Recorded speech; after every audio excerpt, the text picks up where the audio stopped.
Sistem komplement merupakan sistem yang terdiri dari sejumlah protein, lebih dari 20 jenis protein, yang berperan penting dalam reaksi imunitas. Jadi, komplement juga merupakan salah satu sistem imun yang berfungsi dalam inflamasi, opsonisasi, dan lisis membran patogen.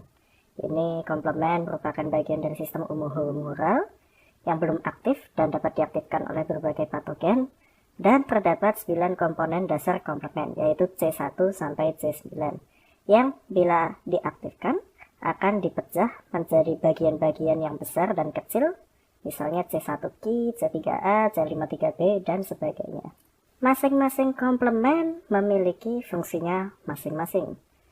Untuk C1QRS itu fungsinya adalah untuk meningkatkan permeabilitas vaskular, C2 mengaktifkan kinin, C3A dan C5A berfungsi sebagai kemotaksis yang akan mengarahkan leukosit, dan juga anafilotoksin yang merangsang sel mas untuk melepaskan histamin.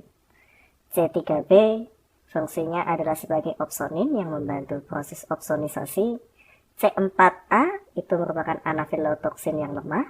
C4B sama-sama sebagai opsonin.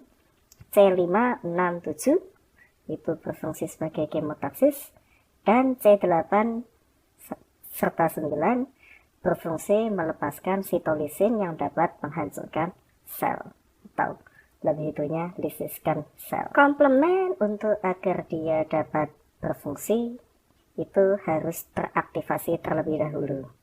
Sistem komplement itu dapat diaktifkan melalui 3 jalur, yaitu yang pertama the classical pathway, atau aktivasi komplement melalui jalur klasik, yaitu pengaktifan oleh kompleks antigen antibody.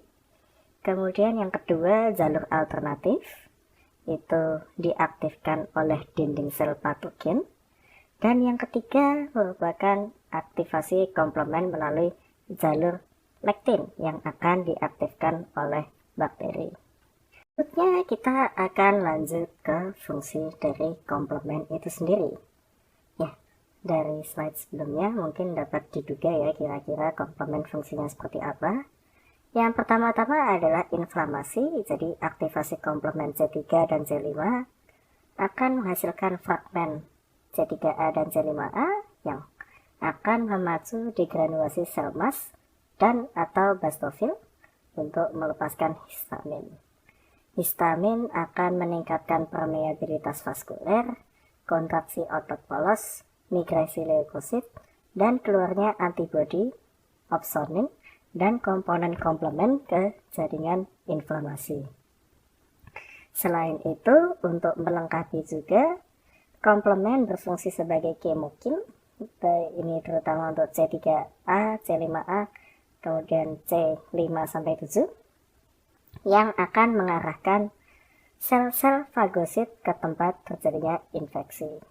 Jadi dia komplement ini sangat berguna bagi sistem imun dalam fungsi untuk mendatangkan sel-sel imun sebanyak-banyaknya ke daerah terjadinya infeksi. Masih berdekatan dengan inflamasi dan sel-sel imun lainnya, komplement juga berfungsi dalam bidang opsonisasi para fagosit. C3B dan C4B, mereka mempunyai sifat opsonin, yaitu molekul yang dapat diikat oleh bakteri dan reseptor fagosit, sehingga memudahkan fagositosis bakteri. C3 yang saat diaktifkan, aktivasi komplement merupakan opsonin utama, itu C3B, dan molekul C3B dalam bentuk inaktif, itu IC3B, inaktif C3B, ini juga berperan sebagai opsonin dalam fagositosis karena fagosit juga memiliki reseptor untuk IC3B. Fungsi berikutnya adalah eliminasi kompleks imun.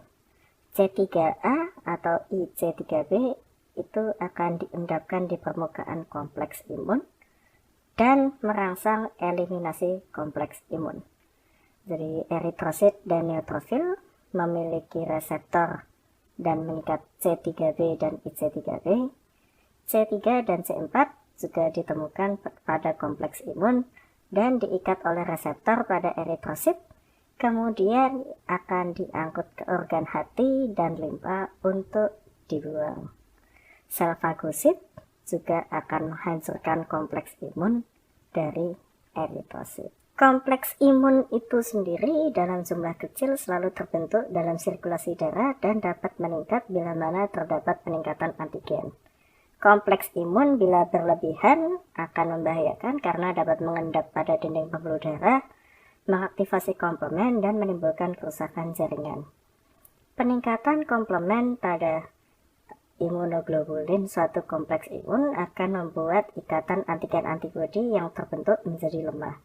Sehingga untuk menetralkan terbentuknya kompleks imun yang berlebihan, sistem komplement dapat meningkatkan fungsi fagosit terutama pada reseptor yang terdapat pada permukaan eritrosit. Jadi meminta untuk memakan kompleks imun ini untuk mengeliminasinya dari peredaran darah. Kemudian fungsi terakhir dari sistem komplement adalah untuk melisis osmotik bakteri.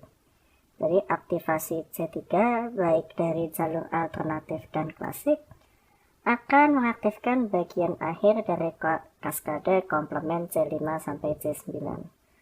Aktivasi komplement yang terjadi di permukaan sel bakteri akan membentuk membran attack complex atau MAC yang akan menyebabkan lisis osmotik sel atau bakteri. Selanjutnya kita akan berlanjut ke bagian kedua kita. Kalau tadi sudah komplement, maka ini merupakan bagian dari sistem imun humoral berikutnya, yaitu sitokin. Sitokin itu merupakan substansi yang berfungsi sebagai sinyal interseluler, jadi internya, bukan intra. Inter itu antar, intra itu dalam.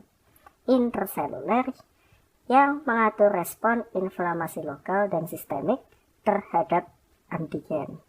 Sekresinya dibatasi sesuai kebutuhan, jadi dia bersifat self-limiting. Untuk jenis-jenis sitokin itu terbagi menjadi dua, yaitu monokin, sitokin yang disekresikan oleh sel monosit, dan limfokin, sitokin yang disekresikan oleh sel limfosit. Untuk monokin ini ada IL-1, tumor necrosis factor, IL-6, dan interferon alpha. Sementara untuk limfokin itu ada banyak, yaitu ada interferon gamma, IL-23457, nah, tidak ada 6. Dan juga GM-CSF atau granulosit monocyte colony stimulating factor. Jadi yang sesuai namanya menstimulasi pembentukan koloni granulosit. Kemudian kita lanjut ke sifat-sifat sitokin. Nah, sifat yang pertama adalah pleiotropik, jadi satu jenis sitokin dapat diproduksi oleh beberapa jenis sel dan dapat bekerja pada beberapa sel target dan menghasilkan respon yang berbeda-beda. Sifat yang kedua adalah redundansi, jadi beberapa jenis sitokin yang berbeda dapat menghasilkan efek yang sama pada suatu sel target, jadi mereka bisa saling mengcover satu sama lain. Efek yang ketiga adalah sinergis, jadi suatu sitokin dapat mempengaruhi sintesis dan dapat meningkatkan aktivitas sitokin lainnya. Dan sifat yang keempat adalah antagonis. Suatu sitokin dapat bekerja menghambat aktivitas dari sitokin lainnya.